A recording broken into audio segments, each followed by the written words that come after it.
오늘 우리가 함께 은혜 나눌 말씀은 고난 뒤에 받을 영광을 알면 고난을 넉넉히 이길 수 있습니다 라고 하는 제목입니다. 제목이 굉장히 길죠. 제가 지금까지 사역하면서 이렇게 길게 또 제목을 이렇게 잡아보기도 처음입니다.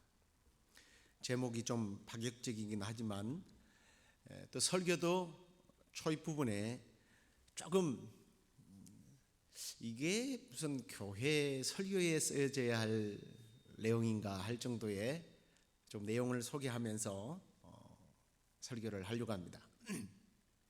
제가 최근에 재미있게 본 영화가 한 편 있어요. 그장 멜 깁슨 아시죠? 패션 오브 크라이스트 영화를 만드신 분. 이분이 나오길래 재밌겠구나 하고 봤더니 그 멜 깁슨의 출연은 아주 잠깐만 나오고요.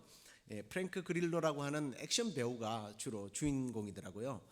포스터를 한번 보여주시기 바랍니다. 그 포스터가 바로 지금 이 포스터인데요. 우리 준성 형제가 좀 도와주시기 바랍니다. 맨 위에 있는 영감님 한 분이 멜 깁슨이라는 건 아시죠? 그 다음에 이제 여러분 유심히 보시면 자기 머리에 총을 대고 있는 사람이 주인공인데요. 이 사람이 지금 어떻게 총을 대고 있어요? 공포와 두려움 속에서 총을 머리에 대고 있습니까? 아니면 아주 기쁜 마음으로 총의 머리를 이렇게 총을 가지고 이 머리에다가 대고 있는지 한번 보시기 바랍니다. 제가 사실은 짧게 이 영화를 이해를 시키기 위해서 영상을 만들었는데요. 어저께 이 영상 고수들에게 물어보니까 이게 스트리밍 하는 과정에서 오래 안 된 영화들을 이렇게 캡처해 가지고 올리면 이 스트리밍이 끝난대요. 그러면 제가 방송하다가 쫓아 올라갈 수도 없고 해서 뺐습니다. 대충 내용을 보면 뭐 이런 거예요. 이 사람이 아침에 일어나는데 일어나자마자 어떤 괴한이 와서 그 정글도 큰 칼을 갖고 휘두르는데 그냥 아무렇지도 않게 피해요. 또 와서 또 이런 이 킬러들이 와서 막 칼을 찌르는데 어느 쪽에서 찌를지 다 알고 그냥 편안하게 피해요. 헬리콥터에서 막 총을 난사하는데도 그냥 편안하게 그냥 비껴 다녀요. 이유가 뭐냐? 그날 그는 이렇게 외칩니다. 지겨워 죽겠네. 오늘이 140번째인데 140번째 그 일을 맞는 거예요. 뭐 유인적 이런 겁니다. 아내가 과학자인데 타임머신을 개발했어요. 근데 이 멜 깁슨이 거기서 최고 악당 보스인데 잘못 이 기구를 사용할 것을 알고 이 남편이 특수부대 출신이니까 자기 남편이 이 문제를 해결할 줄 알고 이 남편을 DNA를 이 기계에다 넣어버려서 이 남편이 매일 아침 똑같은 일을 반복을 하는 거예요. 결국은 250번째 되는 시간에 249번째 내 아내를 살릴 수 있구나 그러면서 웃으면서 자기가 죽는 거예요. 내일 아침 다시 시작하니까. 여러분 제가 왜 이 황당한 영화 이야기를 스토리를 이야기하느냐 하면 이 사람은 자신이 내일 또다시 살아나서 이 일을 할 것을 알기 때문에 죽는 것이 두렵지 않아요. 칼을 휘두르는 것이 두렵지 않아요. 총이 날라와도 그걸 그냥 자연스럽게 피해요. 오늘 우리가 읽은 이 본문이 여러분들에게 굉장히 잘 알려져 있는 본문이지만 의외로 숨어있는 비밀 코드가 있기 때문에 여러분들에게 좀 이해를 시키도록 하기 위해서 제가 영화 한 편을 소개를 간단하게 했습니다. 오늘 우리가 읽었던 이 본문은 예수님께서 잡히시기 전날 제자들 몇 명을 데리고 겟세마네 동산에 올라가서 그분의 사역을 위해서 기도하는 장면이죠. 그런데 그 기도하는 중에 이렇게 기도를 하지 않습니까? 이 잔을 내게서 지나가게 하옵소서. 그러나 나의 원대로 마옵시고 아버지의 원대로 하옵소서라는 기도를 하게 됩니다. 지금까지 대부분의 사람들은 이 기도의 내용을 예수님께서 십자가의 그 고통이 너무 힘들기 때문에 이 십자가를 지지 않도록 해달라고 하는 기도로 해석을 해왔습니다. 이게 전통적인 많은 해석 방법이기도 하죠. 여러분도 아마 그렇게 이해를 하고 계시리라 믿어요. 그런데 제가 신학교 때입니다. 20대 초반에 은사 교수님께서 고난주간에 수업을 하시면서, 여러분 어제 저녁에 제가 예수님의 순환에 대한 성경을 읽다가 충격적인 관찰을 하고 그 깨달음 때문에 거의 밤잠을 설치고 여러분들에게 이 이야기를 먼저 하고 싶어서 제가 수업을 하기 전에 이 이야기를 먼저 합니다 라고 이야기를 하더라고요. 제가 좀 머리가 좀 나쁜 편인데요, 돌머리가 되어서 한번 들은 건, 충격적으로 들은 건 안 잊어먹거든요. 어제 이야기한 것처럼 생생해요. 이분이 너무 그 전율을 이야기하니까, 이분은요 원래 신학자가 아니에요. 독일어 가르치는 부산대 교수님이셨습니다. 그런데 이분이 하시는 말이 그거예요. 여러분, 저는 지금까지 예수님께서 이 잔이 나에게서 지나가게 해달라고 할 때 이 잔은 고통의 잔, 고난의 잔, 저주의 잔으로 생각했는데, 그렇게 배웠는데 어제 저녁에 내가 묵상하는 중에 이게 아닐 것 같다라는 것을 자기가 느꼈다는 겁니다. 예수님께서 십자가를 지시기 위해 이 땅에 오셨는데 그분이 고통이 두려워서 그 잔을 피하기 위해서 과연 기도를 하셨을까라고 하는 의문이 생겼다는 겁니다. 그래서 그분은 이 잔이 만약 고난의 잔이 아닌 영광의 잔이라면 어떨까라고 생각을 해봤다는 거예요. 근데 자기가 묵상하는 중에 이 잔은 고난의 잔이 아닌 영광의 잔이라는 생각이 들더라는 겁니다. 그러면서 저는 신학자가 아니기 때문에 여러분들이 다음에 신학을 하면서 이 내용을 깊이 한번 연구해 보십시오 라는 이야기를 맺고 수업을 했습니다. 근데 제가 그때 받은 그건 쇼킹은 했지만 잊고 있었습니다.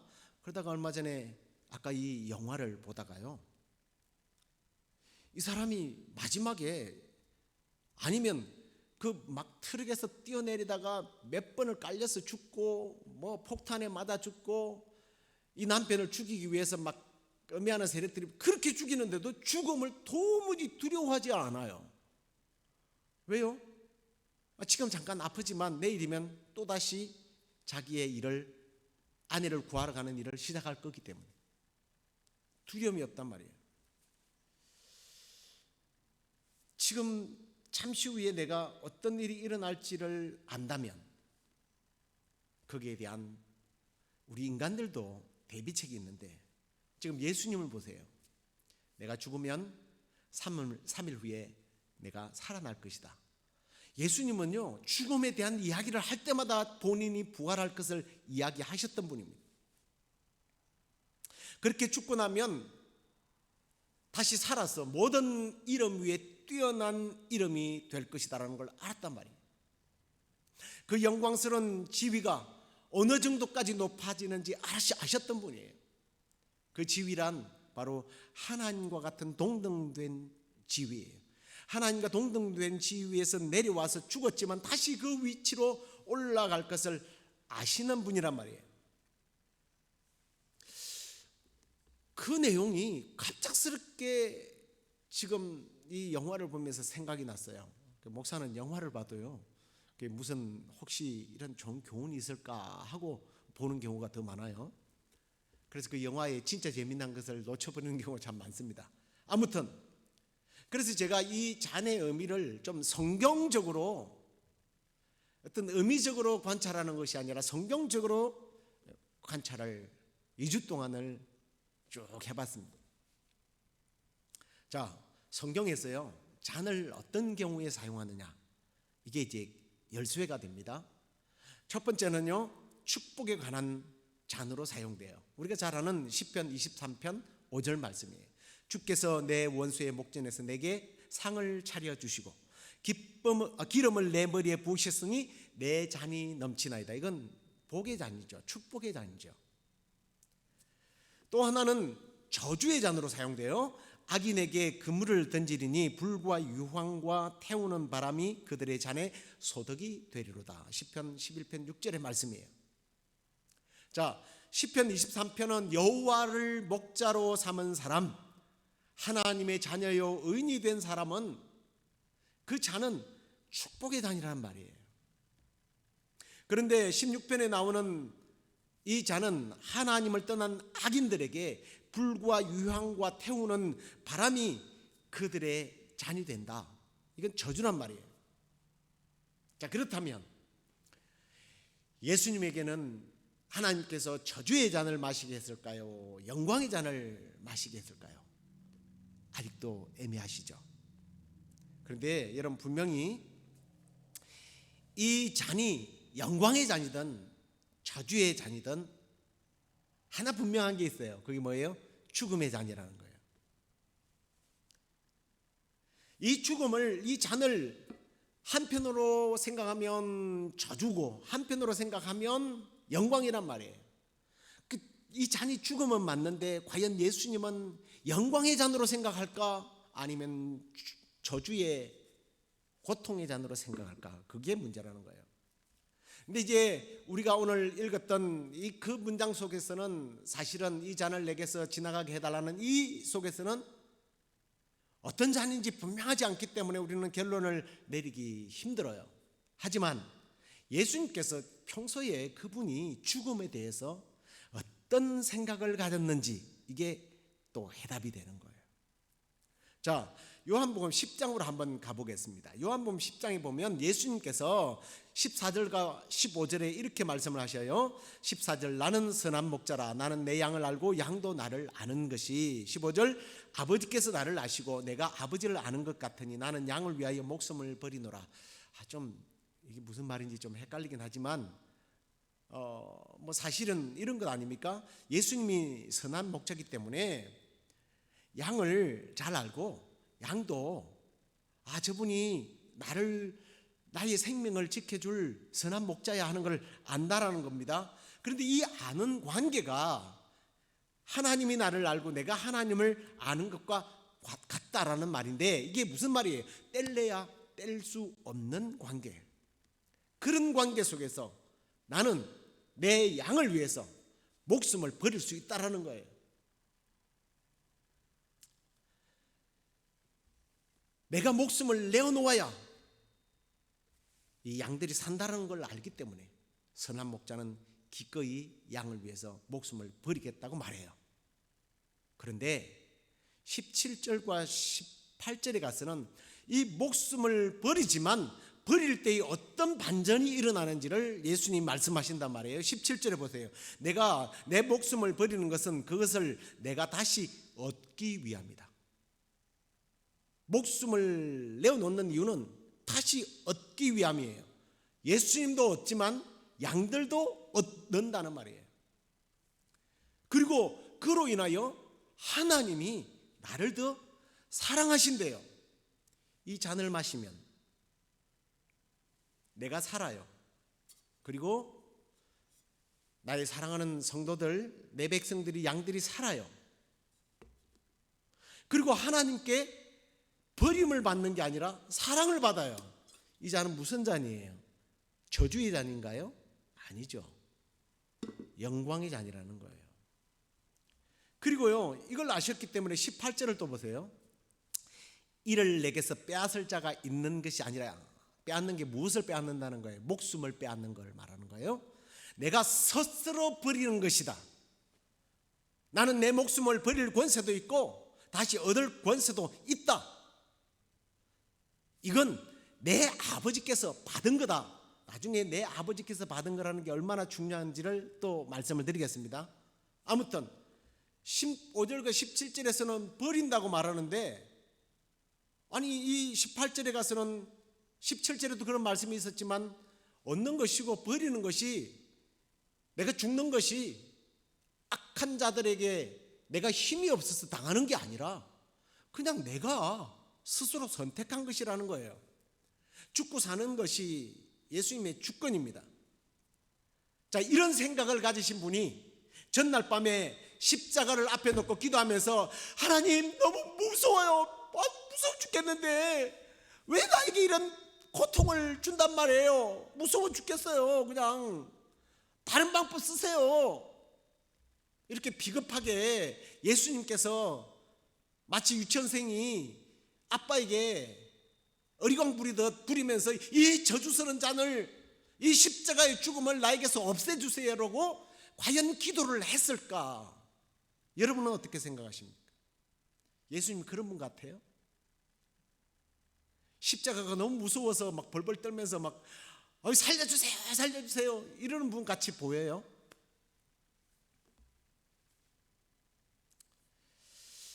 그래도 여러분 마음속에는 지금까지 저주의 잔이라고 생각했던 그 개념이 떠나지 않기 때문에 이 십자가의 죽음의 의미가 어떤 의미인지 예수님께서 직접 이제 살아나셔서 이야기한 것을 한번 우리가 확인을 하겠습니다.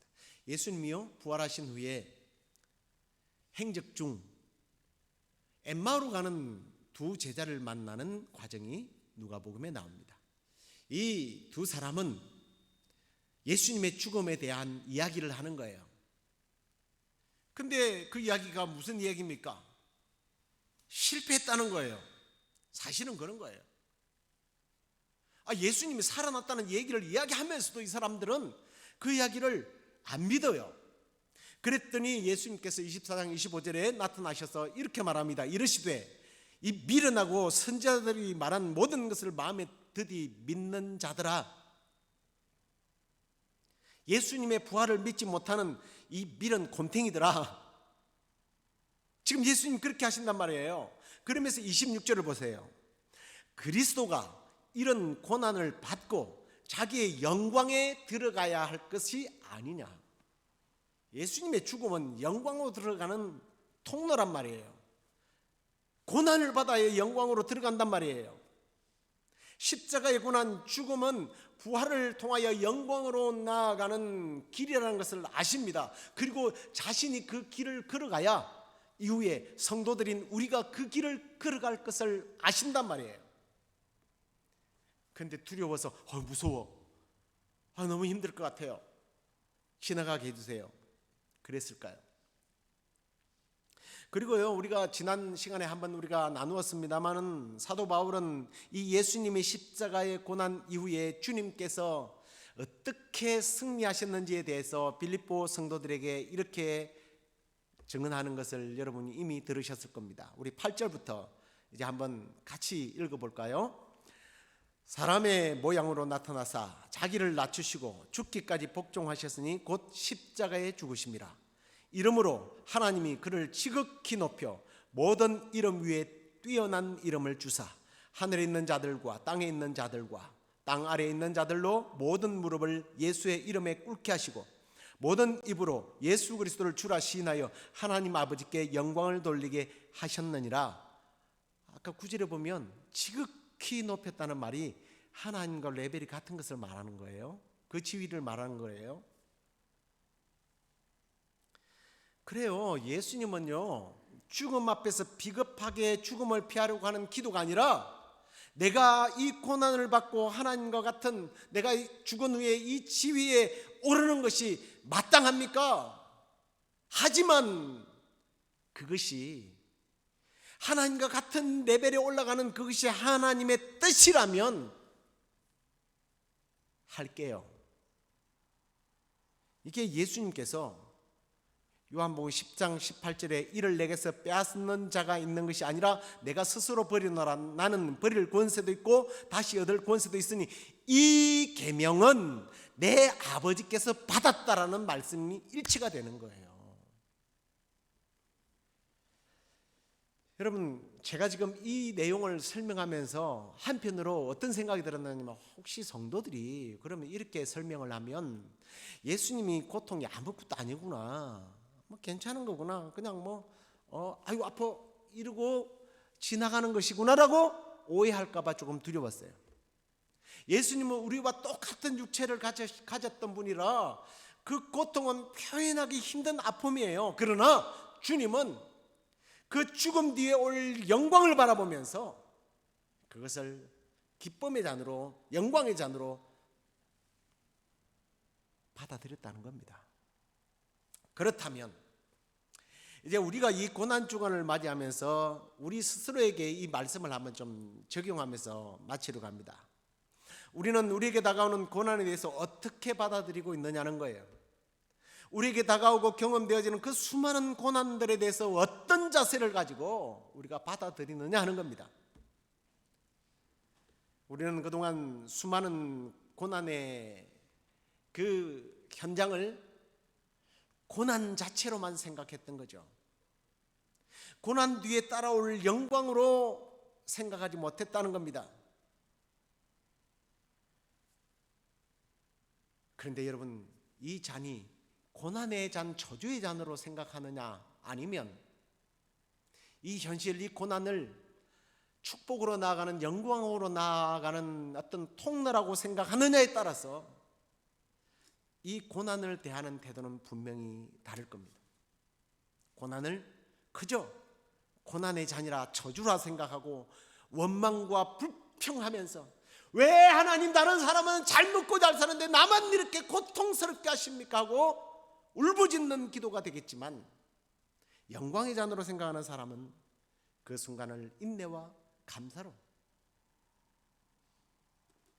그저 웃으면서 이걸 감당할 수 있다는 거예요. 사실적으로는 고난의 잔이 맞아요. 그러나 그 안에 담겨진 보물이 있다라는 사실을 잊으면 안 된다는 거예요. 제가 해를 담은 해를 담은 달? 이런 생각으로 하다 보니까 그런 비슷한 영화가 드라마가 하나 있었더라고요. 그래서 그냥 진주 조개를 한번 생각해 봤습니다. 근데 여러분, 이 그림을 하나, 사진을 보시겠습니까?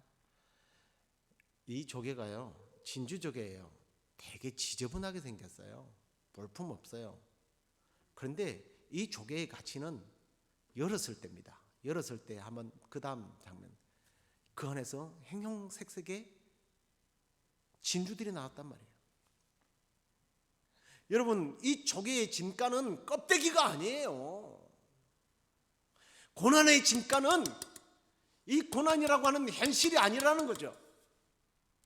그 속에 담겨진 영광, 축복, 하나님께서 내게 예비한 것들, 이걸 바라보자는 겁니다. 예수님께서는 자신이 고난을 당하지만, 그리고 자신의 목숨을 내어놓지만 그 뒤에 일어날 영광스러운 부활과 승천, 그리고 그를 따르는 신부들이, 성도들이 얻게 될 영광, 그 부활을 바라보면서 그 잔을 기꺼이 받아들이는 모습입니다. 이와 같이 우리가 이 땅에서 고난을 당하지만 결국에는 예수님이 다시 오게 될 그 날을 우리가 바라보며 오늘 저와 여러분이 당면하고 있는 이 고난을 잘 인내함으로 승리하고 우리 주님 앞에 서는 그날 예수님이 누렸던 그 영광을 함께 누리는 저와 여러분 되기를 주의 이름으로 간절히 축원합니다.